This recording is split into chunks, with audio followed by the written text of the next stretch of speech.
sommes invités à poursuivre ce soir encore notre exploration de la prière de consécration à Jésus par Marie, telle qu'elle nous est proposée par le Père de Montfort. Et la dernière fois, si vous étiez là, vous vous souvenez, notre curé nous a introduit à la consécration en toute soumission et amour. Et nous avons alors tenté de saisir comment, par les bras de Marie, nous pouvions être hissés vers le Christ. Et aujourd'hui, nous allons essayer ensemble de regarder la suite du texte, ce texte de la prière de consécration qui se poursuit par une énumération. Mon corps et mon âme, mes biens intérieurs et extérieurs, et la valeur même de mes bonnes actions passées, présentes et futures. Alors je voudrais commencer ce soir par peut-être revenir sur chacun des termes et les expliquer. Qu'est-ce que ça veut dire consacrer mon corps, mon âme, mes biens intérieurs et extérieurs, et ainsi de suite. Il peut y avoir, et vous allez vous en rendre compte, quelques malentendus sur chacune de ces notions. Alors on va essayer de les clarifier ensemble. Mon corps.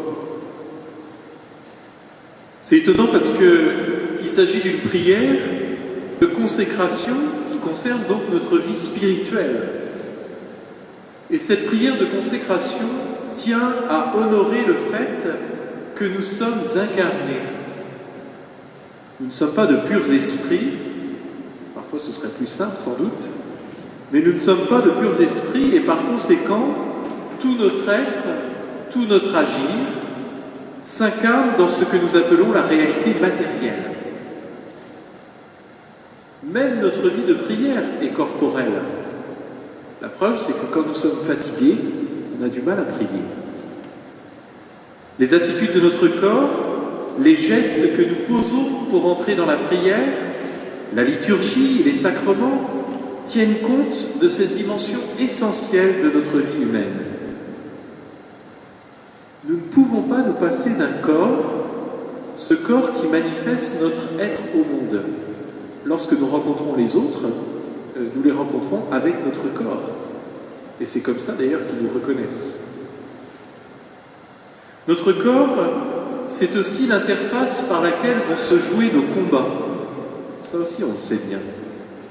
La plupart de nos tentations, alors pas toutes, parce qu'il existe aussi des tentations purement spirituelles, mais la plupart de nos tentations viennent par nos sens, par ce que nous ressentons dans la dimension incarnée de notre être. Essayez de penser par exemple à votre dernière confession et dans ce que vous avez dit au prêtre, j'imagine que beaucoup de péchés ont trait à la dimension corporelle. Et c'est en ce sens qu'il nous faut comprendre ce que c'est que l'ascèse. Non pas comme une discipline extérieure, quelque chose qui nous serait imposé de l'extérieur sur notre corps, parce que ce serait retomber dans une spiritualité un peu volontariste et mortifère, mais l'ascèse comme quelque chose d'unifiant, quelque chose qui unit mon corps à ma vie spirituelle, un peu comme un sportif qui va s'entraîner pour discipliner son corps et pour le rendre capable de produire les gestes qui sont liés à sa discipline. Je suis toujours fasciné par exemple par les danseurs.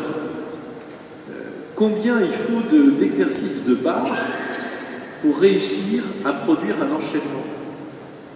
Vous voyez bien que l'ascèse, c'est une discipline imposée à notre corps en vue d'un élément beaucoup plus important, beaucoup plus beau, etc. Et alors dans la vie spirituelle, par exemple, l'Église nous demande de jeûner 2 fois par an, le mercredi des cendres et le vendredi saint. C'est les 2 seules fois dans l'année où elle nous l'impose. On a le droit de le faire plus, mais il y a au moins 2 fois. Elle nous recommande aussi l'abstinence tous les vendredis, et particulièrement en carême. Et ce n'est pas une pratique extérieure. Il ne s'agit pas de considérer que parce que je mange du poisson le vendredi plutôt que de la viande, ou que je m'abstiens de chocolat, je suis en règle. c'est pas le débat. Si vous faites un extraordinaire saumon beurre blanc aux échalotes le vendredi, je ne suis pas sûr que ce soit une ascèse. En tout cas, ce n'en est pas une pour moi. Je tiens à vous le dire.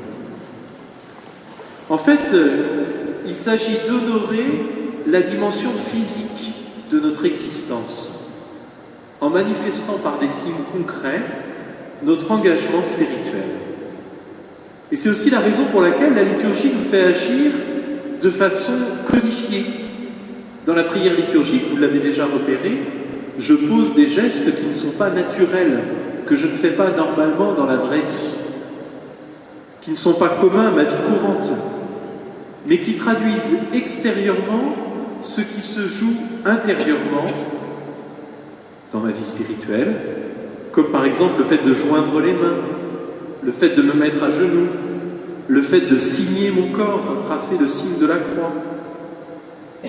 Alors bien sûr, en rester aux signes extérieurs sans comprendre ce qu'ils signifient, ce serait retomber dans un formalisme extérieur, un légalisme dont précisément le Christ nous libère. Mais d'un autre côté, vouloir s'affranchir des signes, comme par exemple refuser les sacrements, relativiser les attitudes corporelles, c'est finir par ne rien comprendre à l'incarnation, au fait que nous sommes un corps. Et c'est un peu la dérive, on va utiliser un gros mot, la dérive gnostique, qu'on trouve à toutes les époques de l'histoire. C'est-à-dire cette dérive qui tend à spiritualiser à l'extrême la vie spirituelle en refusant sa dimension incarnée. Alors dans la prière de consécration qui nous intéresse ce soir, mon corps doit être entendu comme mon tout ce qui concerne mon activité incarnée, mon boire, mon manger, mon sommeil, mes veilles, mes récréations, mes visites, mon travail, mais aussi mes épreuves physiques, mes souffrances, mes peines, mes croix. On commence à voir ce qu'on peut offrir à Jésus par Marie. Je continue. Mon âme. Alors là aussi, il y a un énorme malentendu. Parce qu'en fonction des époques et des contextes culturels et philosophiques, ce mot d'âme revêt des significations très différentes. L'âme, au sens chrétien du terme, n'est pas séparable du corps complètement. Je suis corps et âme. Je ne suis pas une âme dans un corps, au sens où ce serait interchangeable. On pourrait, c'est la doctrine de la réincarnation, l'âme qui se sert du corps comme un véhicule et qui donc passe de corps en corps. Non, ça c'est pas chrétien. Saint Thomas d'Aquin, reprenant la philosophie d'Aristote, dit que l'âme, c'est la forme du corps, c'est-à-dire l'empreinte, ce qui nous donne d'exister. Sans l'âme qui informe et qui anime, il n'y aurait pas de corps. Il y aurait juste de la matière. D'ailleurs, quand on meurt et que l'âme est séparée du corps, c'est ça la définition de la mort, c'est l'âme qui est séparée du corps, eh bien en fait, au bout d'un moment, il n'y a plus de corps. Il y a un cadavre qui retombe en poussière. Précisément parce que, vous voyez que l'âme est tellement unie au corps que c'est elle qui le constitue comme corps et donc comme personne, âme et corps. Le problème, c'est que dans notre société, on confond le corps et la chair, la matière. Si nous comprenons bien que l'âme est la forme du corps ou l'empreinte exactement comme un sceau dans la cire, nous pouvons commencer à accueillir par exemple ce qu'on appelle le mystère de la résurrection de la chair. Le fait que nous ressuscitons avec un corps. Alors, vous savez, c'est la question des enfants au catéchisme. Alors, quand on va ressusciter avec notre corps, est-ce que ce sera celui de ma mamie ou est-ce que ce sera celui de ma mamie quand elle avait 10 ans? Très bonne question. Ben non, en fait, c'est notre âme qui va progressivement informer un corps, qui sera un corps de gloire et qui sera notre être au monde, on pourra dire, de façon éternelle. C'est un peu mystérieux, mais c'est le contenu de la foi. Notre matérialité actuelle peut passer, elle peut même disparaître. Il y a des choses d'ailleurs de notre corps qui meurent. Le nombre de cellules que nous perdons par jour est, paraît-il, très impressionnant. Mais la réalité de ce que nous sommes demeure. C'est ce qu'explique saint Augustin. Il dit, en fait, je suis le même aujourd'hui que quand j'avais 2 mois.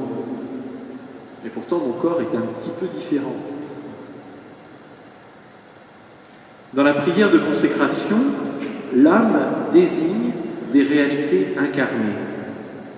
Il s'agit de mes pensées, de mes désirs, de mes passions, de mes affections, de mes sentiments, de toutes mes actions, ma vie, ma mort, mon sort éternel, et donc aussi dans mon âme de toutes mes angoisses, mes peines, mes contradictions, le mépris dont parfois je peux faire l'objet, etc.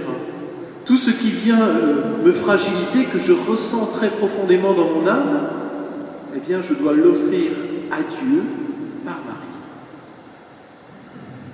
La médecine récente, et notamment les travaux de recherche en psychologie et en psychiatrie, ont permis de montrer l'influence de l'âme sur le corps, et notamment par la somatisation. Vous savez, c'est quand, par exemple, on est très angoissé et que notre corps traduit cette angoisse. On a des plaques rouges, tout d'un coup on se met à perdre ses cheveux, etc. Nos états intérieurs se traduisent corporellement. Et donc consacrer son corps et son âme, c'est ainsi remettre l'ensemble de notre être, de notre personne, entre les mains de Dieu par Marie. Mais n'allons pas trop vite. Ensuite, il est question des biens intérieurs et extérieurs. Alors, il s'agit ici de tout ce qui est à ma disposition pour exister dans le monde. À la fois mes biens matériels, mais aussi les dons que j'ai reçus, mes talents. Et cet aspect est complété immédiatement par ce qui suit, c'est pour ça que je vais lier les choses, la valeur de mes actions passées, présentes et futures. Alors cette mention de la valeur des actions permet de comprendre précisément ce que je viens de dire, ce qui précède. Consacrer ces actions à Marie ne les change pas dans leur matérialité. Ce que je veux dire par là, c'est que c'est pas parce que vous allez offrir à Marie tel effort que l'effort va changer. La Sainte Vierge ne prend pas possession de nos actions ou de nos biens comme le ferait un marchand avec une marchandise dans une transaction commerciale. Pour que Marie en ait la disposition, il faut les lui donner, et cela ne peut se faire que de 2 manières que je vais expliquer. La première manière, pour que Marie puisse prendre possession de tous nos biens intérieurs, extérieurs, de la valeur de nos actions passées, présentes et futures, c'est de les faire en l'honneur de Marie. C'est-à-dire de vouloir que tous nos actes, même les plus insignifiants, soient faits avec l'intention, au moins virtuelle, d'honorer la Vierge Marie. Un peu comme la petite Thérèse dans son couvent au Carmel, qui ramasse l'aiguille de sa sœur. Et elle le fait comme un exercice spirituel. Ça l'agace, mais elle l'offre. Voyez ? Ensuite, deuxième moyen, en lui cédant la valeur spirituelle de nos bonnes actions pour qu'elle en dispose selon son bon plaisir et le bien des âmes. Alors là, je vais expliquer parce que c'est un peu compliqué. C'est particulièrement compliqué à comprendre pour nous qui sommes des grands malades de l'individualisme. C'est-à-dire qu'on ne comprend plus qu'il existe une solidarité dans le bien comme dans le mal. Les péchés que je commets, même les plus secrets, même les plus cachés, ne font pas seulement du mal à moi qui les commets, mais au corps tout entier qu'est l'Église. Et inversement, les bonnes actions que je pose, que je pratique, ne me revienne pas seulement à moi, mais à tout le genre humain. C'est la raison pour laquelle, à chaque fois que je pose un acte d'amour, ça ne fait pas seulement du bien à moi, mais ça fait du bien, en fait, à tout le créé, à toute l'humanité, et même au-delà. C'est pour cela qu'il existe dans la vie religieuse, notamment, la spiritualité qui est peut-être un peu passée de mode, et c'est dommage, mais la spiritualité de la réparation. Par exemple, vous connaissez peut-être les sœurs réparatrices du Saint-Sacrement. C'est ça que ça veut dire. Ce n'est pas des mécaniciennes. Il s'agit d'une consécration pour réparer les péchés du monde. C'est-à-dire, j'offre mes bonnes actions, ma prière et toute ma vie pour essayer de compenser les mauvaises actions qui sont pratiquées dans le monde. Et je m'associe en cela à l'unique sacrifice rédempteur, celui du Christ sur la croix. Alors on sent peut-être là que ça travaille un peu en nous, quoi. On n'aime pas trop entendre ce genre de discours. Et on voit bien qu'il peut y avoir là précisément un petit combat, qui est une petite trace de l'individualisme. On trouve ça une spiritualité d'un autre âge un peu. Mais c'est peut-être précisément parce qu'il y a quelque chose à purifier en nous. On supporte difficilement que quelqu'un s'offre par amour pour nous. Ça nous est même insupportable. Je vous raconte une petite anecdote. Un jour, j'étais avec les jeunes de l'aumônerie du public, avec Marie-Laure, et on est allé visiter les sœurs de la Visitation à Nantes. Et donc, on avait un parloir avec une sœur, et la sœur raconte devant les jeunes que, en fait, ce qui fait le cœur de sa vocation, donc elle est en train d'expliquer ce que c'était que ce que je suis en train de vous dire, là, la spiritualité de la réparation. Elle dit, voyez, nous les sœurs, on s'offre en réparation, et notamment pour les péchés des prêtres. Et alors là, je peux vous dire que j'ai fait gloops quand même, parce que je me suis dit, alors, ça veut dire que cette jeune femme qui a mon âge, elle passe sa vie dans un couvent pour donner sa vie pour tous les péchés que moi je peux commettre. Gloops. Et pourtant c'est très beau. En fait, Marie, en bonne intendante des mystères, redistribue d'une certaine manière, selon les besoins, la valeur des bonnes actions. Alors je voudrais vous raconter une petite histoire que vous connaissez par cœur. C'est dans les mémoires de Sainte Thérèse. C'est comme ça qu'on peut comprendre, pour voir que la doctrine de la réparation, c'est quelque chose qui est quand même bien présent dans la spiritualité chrétienne. L'histoire de Pranzini. Vous savez que à l'époque de Sainte Thérèse, d'ailleurs je suis allé regarder le journal La Croix du jour de la condamnation de Pranzini. Je l'ai retrouvé sur Internet. Il y a un fac-similé. Et alors l'article est très marrant justement, parce qu'il explique comment Pranzini s'est converti. Pranzini, c'était un criminel, un horrible criminel qui avait assassiné de façon atroce une femme et des enfants. Et alors Thérèse en entend parler, elle est assez jeune à l'époque, elle en entend parler parce qu'elle tombe par hasard sur le journal La Croix que lit son père, qui lui est pourtant défendu de le lire, et elle décide de tout mettre en œuvre pour sauver cette âme. Elle dit, c'est pas possible que ce type va mourir. Alors elle ne dit pas comme ça parce qu'elle parle bien, Thérèse, mais elle dit, c'est pas possible que Pranzini va être décapité sans qu'il se soit converti. Je ne peux pas me résoudre à ce qu'une âme se perde. Et alors je vous lis le passage des mémoires de Sainte Thérèse, c'est dans son journal. Afin d'exciter mon zèle, le bon Dieu me montra qu'il avait mes désirs pour agréables. J'entendis parler d'un grand criminel qui venait d'être condamné à mort pour des crimes horribles. Tout portait à croire qu'il mourrait dans l'impénitence. Je voulus à tout prix l'empêcher de tomber en enfer.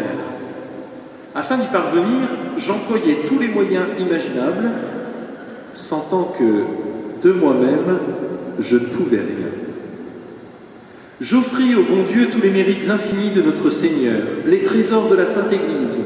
Enfin, je priais Céline c'est sa sœur, Céline de faire dire une messe dans mes intentions, n'osant pas la demander moi-même, dans la crainte d'être obligé d'avouer que c'était pour Pranzini, le grand criminel. Je ne voulais pas non plus le dire à Céline, mais elle me fit de si tendres et si pressantes questions que je lui confiai mon secret. Bien loin de se moquer de moi, elle me demanda de m'aider à convertir mon pécheur. J'acceptai avec reconnaissance, car j'aurais voulu que toutes les créatures s'unissent à moi pour implorer la grâce du coupable. Je sentais au fond de mon cœur la certitude que nos désirs seraient satisfaits, mais afin de me donner du courage pour continuer à prier pour les pécheurs, je dis au bon Dieu que j'étais bien sûr qu'il pardonnerait au pauvre malheureux Pranzini, que je le croirais même s'il ne se confessait pas et ne donnait aucune marque de repentir, tant j'avais de confiance en la miséricorde infinie de Jésus. Mais que je lui demandais seulement un signe de repentir pour ma simple consolation. Ma prière fut exaucée à la lettre. Malgré la défense de papa, je lui disais, malgré la défense que papa nous avait faite de lire aucun journal, je ne croyais pas désobéir en lisant les passages qui parlaient de Pranzini. Le lendemain de son exécution, je trouve sous ma main le journal La Croix. Je l'ouvre avec empressement et que vois-je? Ah, mes larmes trahirent mon émotion et je fus obligé de me cacher. Pranzini ne s'était pas confessé.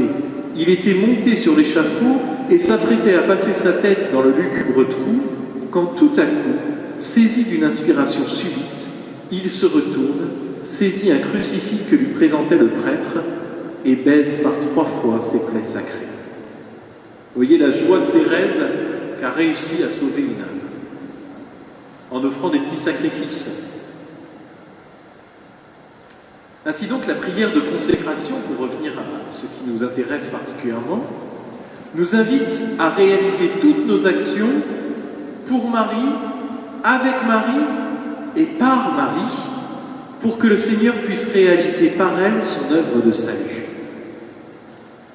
Et cette prière s'inscrit donc dans la grande tradition spirituelle de l'Église. Alors je voulais vous citer un autre passage de la prière à Marie de Saint Bernard de Clairvaux, que j'aime beaucoup, qui dit ceci. « En suivant Marie, tu ne dévis pas, en la priant, tu ne désespères pas, lorsque tu penses à elle, tu n'erres pas, lorsqu'elle te soutient, tu ne tombes pas, tant qu'elle te protège, tu n'as rien à craindre, lorsqu'elle t'est favorable, tu arrives au port. » Vous voyez combien Marie peut être une aide et un soutien pour nous permettre de faire de toutes nos actions des actions en vue de Dieu. Ça va jusque-là? Alors je continue. Pour comprendre ce que cache au plan spirituel cette consécration par Marie de tout notre être, corps et âme, et de tout notre agir, il nous faut revenir à l'Écriture. Et il semble que Saint Louis-Marie Grignon de Montfort nous livre ici un commentaire spirituel d'un chapitre de la lettre que saint Paul adresse aux Romains, le chapitre 12, les versets 1 et 3, et qui, je crois, est le cœur de la spiritualité montfortaine. Alors, je vous ai mis ce chapitre sur la feuille annexe. Je vous le lis. Lettre de saint Paul apôtre aux Romains. Je vous exhorte donc, frères, par la tendresse de Dieu, à lui présenter votre corps, votre personne tout entière, en sacrifice vivant, saint, capable de plaire à Dieu. C'est là pour vous la juste manière de lui rendre un culte. Ne prenez pas pour modèle le monde présent, mais transformez-vous en renouvelant votre façon de penser pour discerner quelle est la volonté de Dieu, ce qui est bon, ce qui est capable de lui plaire, ce qui est parfait. Par la grâce qui m'a été accordée, je dis à chacun d'entre vous, n'ayez pas de prétention déraisonnable, mais pensez à être raisonnable chacun dans la mesure de la mission que Dieu lui a confiée. Vous voyez comme c'est beau. Alors, dans la lettre aux Romains, saint Paul a passé les 11 chapitres précédents à nous parler du plan de Dieu. Il a montré d'où nous venons. Il a montré également que nous sommes passés d'ennemis de Dieu à ses enfants bien-aimés. Il a aussi exposé ce que signifiait qu'être un enfant bien-aimé de Dieu. Vous irez relire si ça vous intéresse. Mais le but de ces 11 chapitres est mis en évidence dans les versets 1 et 2 de ce chapitre 12.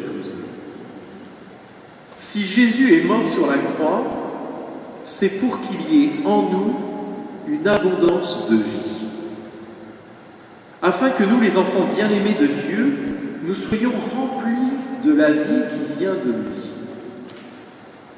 Le Père n'a pas payé un tel prix, Jésus n'a pas subi de telles souffrances, uniquement pour que nous recevions un pass pour entrer en paradis et que nous soyons en règle. Jésus a offert sa vie pour qu'elle se répande, qu'elle soit communiquée à chacun des enfants de Dieu. Ainsi, le sacrifice unique du Christ sur la croix fait que la vie de Dieu peut être présente en nous.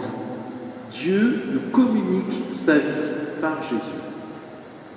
Nous sommes devenus, depuis le jour de notre baptême, où nous avons été plongés dans la mort avec le Christ pour renaître avec le Christ à une vie nouvelle, nous sommes devenus le temple de l'Esprit.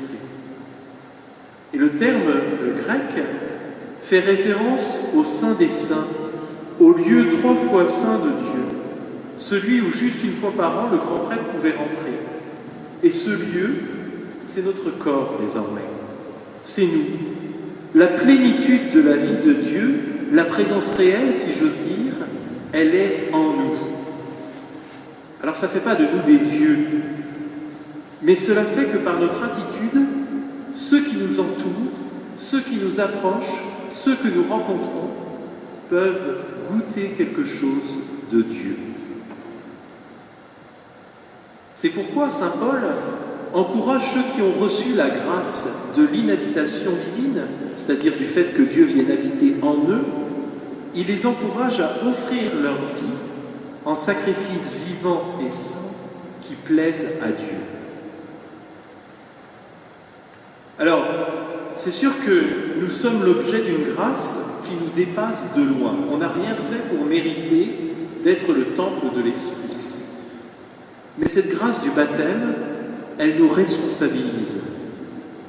Elle nous invite à offrir un culte à Dieu qui soit raisonnable.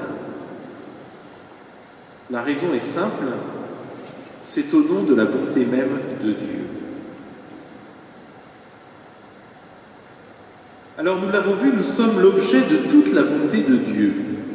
Et cela devrait nous conduire inévitablement à une vie de reconnaissance. On fait déjà cette expérience au plan humain. Quand quelqu'un nous veut du bien et qu'il nous fait du bien, notre attitude normale, c'est d'être reconnaissant. Eh bien, combien plus nous devons l'être quand le bien suprême qui est la vie, cette vie qui ne s'éteint pas, nous est communiqué par Dieu. Saint Paul le dira autrement au chapitre 2, « La bonté de Dieu, dit-il, doit te conduire à un changement radical. » Et le contexte est intéressant car Paul s'adresse dans ce chapitre 2 à ceux qui justement sont l'objet de la grâce de Dieu. Mais le problème, dit-il, c'est qu'ils continuent à vivre comme si cela n'avait rien changé. Ils continuent à vivre pour eux et non plus pour Dieu. Je vous invite à vous poser la question, à nous poser la question ce soir, qu'est-ce qu'a changé mon baptême dans ma vie ?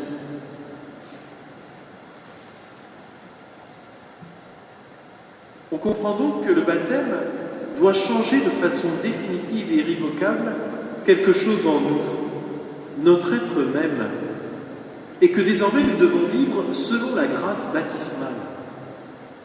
Mais on comprend assez vite aussi qu'on est bien fragile, qu'on n'y arrive pas tout seul, que nous sommes dans ce monde sujets et objets de tentation, et c'est la raison pour laquelle nous avons besoin de secours spirituels pour vivre en conformité avec notre nature nouvelle, qui est le fait d'être baptisé.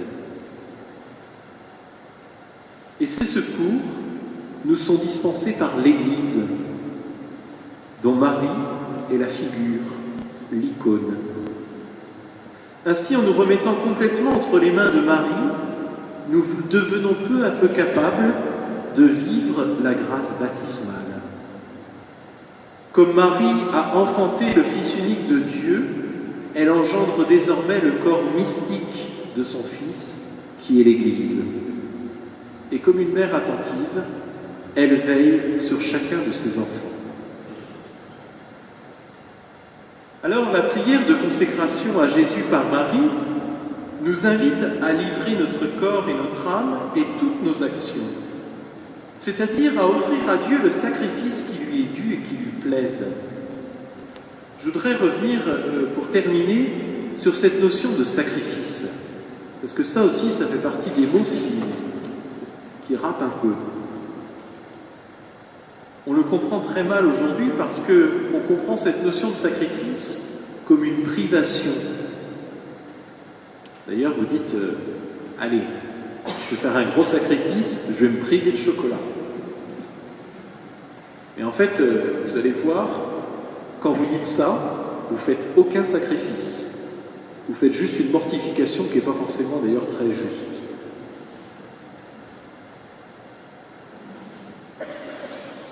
Alors pour comprendre ce que c'est qu'un sacrifice, je vous ai cité un passage merveilleux qu'on va lire doucement ensemble.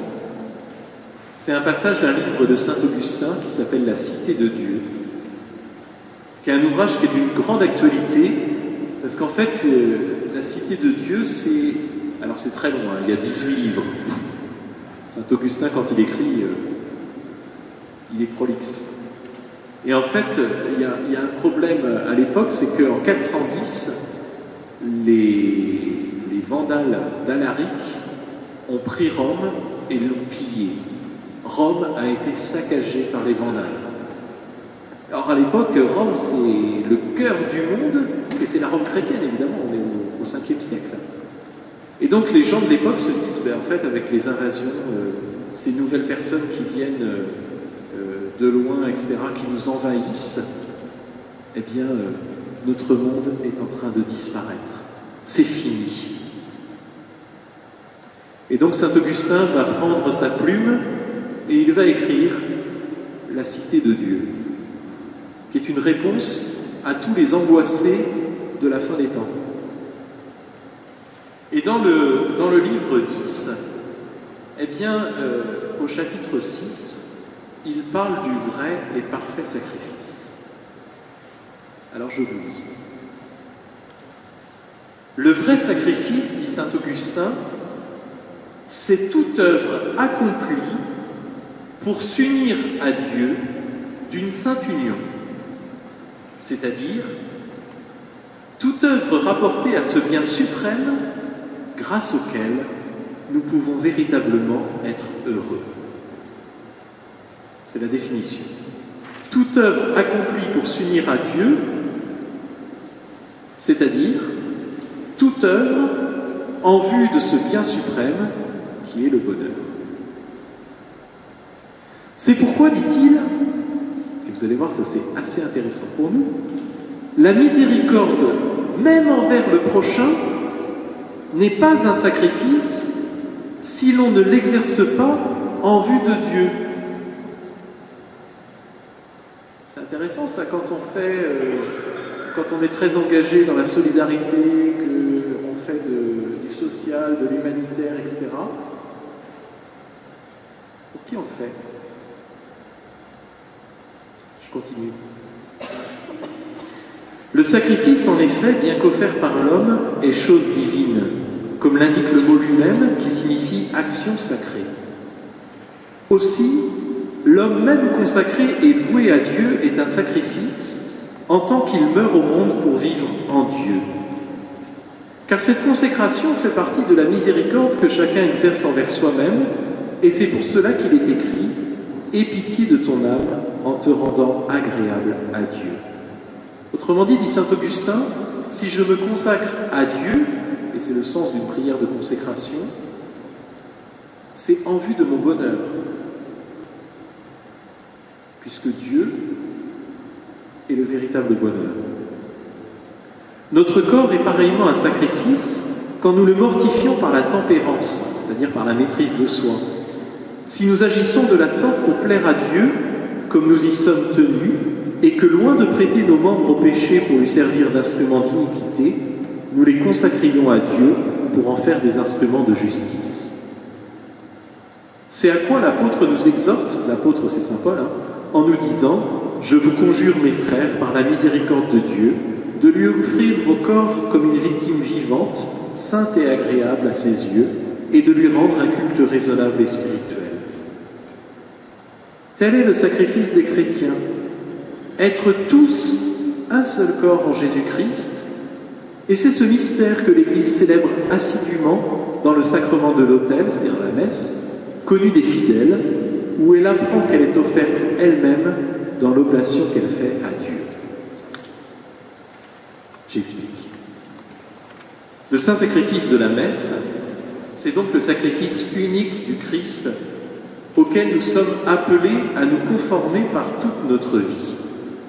Et c'est précisément la raison pour laquelle la messe est célébrée tous les jours et qu'elle est toujours identique. Quelquefois, quand je suis avec des jeunes, ils disent « c'est rasoir, la messe, c'est toujours la même chose ». Ben oui, c'est toujours la même chose, effectivement. Parce que c'est toujours l'unique sacrifice du Christ, il n'y en a pas d'autre, il n'est pas répété même. Par contre, par pédagogie, l'action liturgique va nous faire revivre l'événement unique autant de fois qu'il est nécessaire pour que, enfin, nous nous conformions à ce qui est célébré. Dieu est bon. Il nous laisse du temps pour que nous puissions petit à petit goûter pleinement le bonheur en acceptant enfin de nous consacrer complètement à lui. C'est précisément le but de la prière de consécration à Jésus par Marie. Nous devons apprendre de Marie, elle qui est mère et éducatrice, et nous devons apprendre par elle à nous laisser transformer pour devenir une vivante offrande agréable à Dieu. On peut donc conclure en disant que la prière de consécration, c'est pas une dévotionnette, c'est pas un petit truc spirituel, histoire d'occuper notre année mariale. Vous voyez bien qu'il y a quelque chose qui se joue qui est quand même beaucoup plus fondamental. C'est un outil que nous donne l'Église pour nous permettre de réaliser ce qui est le sens de toute vie chrétienne, à savoir l'union à Dieu.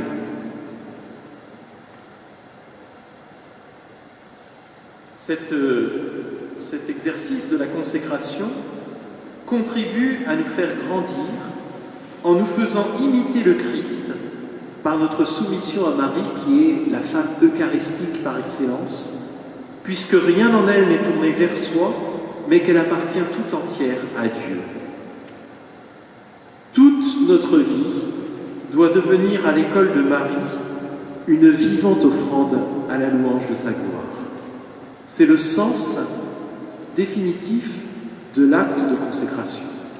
Et du coup, vous comprenez pourquoi, à ce stade de la prière, on nous dit que notre corps, notre âme, nos actions et la valeur de nos biens, extérieurs et intérieurs, doivent être livrés en toute soumission et amour à Jésus par Marie, pour qu'il puisse les transformer en les prenant dans les bras de Marie, pour en faire une vivante offrande à la louange de la gloire de Dieu. Vous voyez combien cette prière de consécration à Jésus par Marie, elle nous conduit à vivre de façon plus intérieure l'Eucharistie, puisqu'elle nous rend d'une certaine manière progressivement capables d'entrer dans le mystère de Jésus qui réalise une fois pour toutes cette offrande parfaite, ce sacrifice saint. Moi, ce que je trouve, pour réagir à ce que vous venez de dire, ce que je trouve absolument fascinant, c'est que ça honore la dimension incarnée de notre existence. C'est-à-dire que, en fait, c'est très concret. C'est très concret et ça concerne tout notre être, notre corps, notre âme, etc. On n'est pas découpé en tranches, quoi. C'est-à-dire que la vie spirituelle, c'est pas un petit vernis qui viendrait faire briller de l'extérieur, voilà. Et ce serait du coup, on viendrait remettre le vernis le dimanche à la messe et puis le reste de la semaine, la vie spirituelle, elle vient complètement transformer notre manière d'être au monde, corps et âme.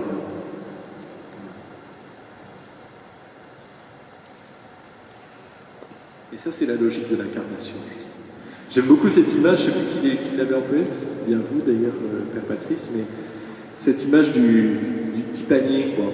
C'est-à-dire que quand on fait des bonnes actions, c'est comme quand on remplit un panier de cadeaux, et puis les cadeaux vont être redistribués. C'est le sens de tous les petits sacrifices qu'on peut offrir. Par exemple, en préparant là, cette petite causerie ce soir, je pensais à quelqu'un comme Marthe Robin. C'est quand même très mystérieux cette vie. C'est quelqu'un qui a passé sa vie dans son lit, quoi. Et puis de façon épouvantable, c'est-à-dire qu'en fait elle a vécu le martyre toute sa vie. Et elle se nourrissait que de l'Eucharistie, etc. Mais quelle fécondité! Quelle fécondité! C'est-à-dire que toute la vie de Marthe Robin, parce qu'elle est complètement offerte, elle est une vivante hostie, eh bien, elle contribue à sauver tant d'âmes. Et c'est le sens de la vie religieuse aussi. Hein, je parlais des visitandines tout à l'heure. C'est très beau de voir qu'il y a des gens qui consacrent leur vie entière pour participer à l'œuvre du salut qui est réalisée par le Christ. Et du salut des hommes, mais aussi de la création. En fait, le monde tient parce qu'il y a des gens qui se donnent, qui se consacrent. Il y a un lien, il y a une solidarité qui existe parce qu'en fait, on est membre d'un corps qui est l'Église. Et donc, c'est assez mystérieux. On ne peut pas répondre de façon tranchée en disant celui-là. Mais en tout cas, c'est sûr, c'est que, vous savez, la prière pour les âmes du purgatoire, c'est exactement ça. Hein. Pourquoi est-ce qu'on prie pour les âmes du purgatoire? Eh bien, c'est pour que, précisément, s'achève pour ces âmes-là la transformation qui les fait rentrer en pleine communion avec Dieu. Et c'est pour ça qu'on offre pour eux le sacrifice du Christ, on offre la messe. C'est très important. La différence entre le sacrifice et l'effort. Ben, je crois que la réponse se trouve dans la première ligne du texte de saint Augustin, à savoir que le sacrifice, il est fait pour Dieu.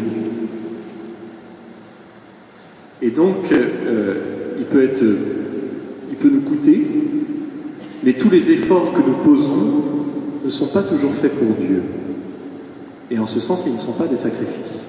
C'est en ce sens-là que je disais tout à l'heure sous forme de boutade que, en fait, quand je prétends faire un sacrifice en me privant de chocolat, parce que ça me coûte évidemment, eh bien, en fait, je fais un effort, mais je ne fais pas un sacrifice, si je ne le fais pas pour Dieu. En fait, effectivement, il y a des choses sur lesquelles on n'a pas la main. C'est-à-dire que c'est plus simple à comprendre les choses négatives qui nous arrivent. Quand il nous arrive un souci, une difficulté, une contrariété, etc., évidemment, on n'est pas toujours à la source de cette difficulté, de cette souffrance, de cette contrariété. Et donc, il y a deux manières de se positionner. Soit on ronchonne, et ça porte aucun fruit, soit, effectivement, on peut l'offrir en sacrifice en disant « ça me coûte, mais je te l'offre, Seigneur. Je te l'offre comme quelque chose qui puisse aider une autre âme, par exemple. » Et vous allez voir que le Seigneur est bon parce que quand on fait ça, en fait, il nous aide à vivre cette chose difficile. Ça n'annule pas la souffrance, évidemment, mais en tout cas, ça permet peut-être de la vivre autrement, en la portant vers quelque chose de sensé, parce que la souffrance en elle-même n'a aucun sens.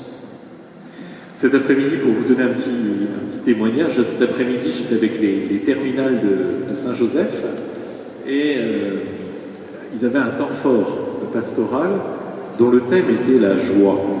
thème très compliqué parce qu'en fait, ils confondent la joie avec le plaisir, par exemple. Et donc on a terminé, ils ont eu des ateliers, etc., des conférences, voilà, et puis on a terminé par une espèce de débat avec le professeur de philosophie et puis moi. Et puis on a voulu conclure en leur présentant une vidéo que vous avez peut-être vue d'ailleurs, parce qu'on avait utilisé ici pour une journée du pardon, une vidéo de Jeanne Pellat, cette jeune femme qui a été la marraine du Téléthon pendant quelques années, qui souffre de myopathie, une myopathie très sévère, et puis qui souffre aussi d'une maladie de peau, enfin, très mystérieuse, qui fait du diabète, enfin, qui a une vie absolument effrayante, et qui, marquée par la souffrance, et qui rayonne de joie, de façon très mystérieuse. Et dans la vidéo, là, on la voit à Lourdes, cette jeune femme d'ailleurs qui est rentrée à la visitation, dont je parlais tout à l'heure, les religieuses attendent aujourd'hui. Eh bien, le témoignage de cette jeune femme a été tout à fait saisissant pour les jeunes. Parce qu'en fait, ils ont vu quelqu'un dont la vie ne correspond pas en aucun point aux critères de performance. Et donc, dans la tête de ces jeunes, ils se disent, ben, elle n'a rien pour être joyeuse. Et pourtant, force est de constater qu'elle l'est, elle rayonne. Pourquoi? Parce que je leur ai dit après, en concluant la journée, je leur ai dit, mais vous savez, la grande différence, c'est que Jeanne n'est absolument pas centrée sur elle-même. Elle est, voilà, elle parle de sa maladie, etc. Mais en fait, elle offre tout ça. Alors j'imagine qu'elle a des combats, hein, sans doute, évidemment. Mais en tout cas, dans son témoignage, ce qu'elle dit, c'est précisément cette espèce de vie spirituelle qu'elle essaye de vivre et qui lui procure sa joie, eh bien, d'offrir. Et c'est très édifiant. C'est vrai. Quelquefois, on vit notre vie spirituelle à certains moments, hein, comme si on était tout seul. Alors qu'en fait, Jésus est là pour nous. Et Marie est là aussi.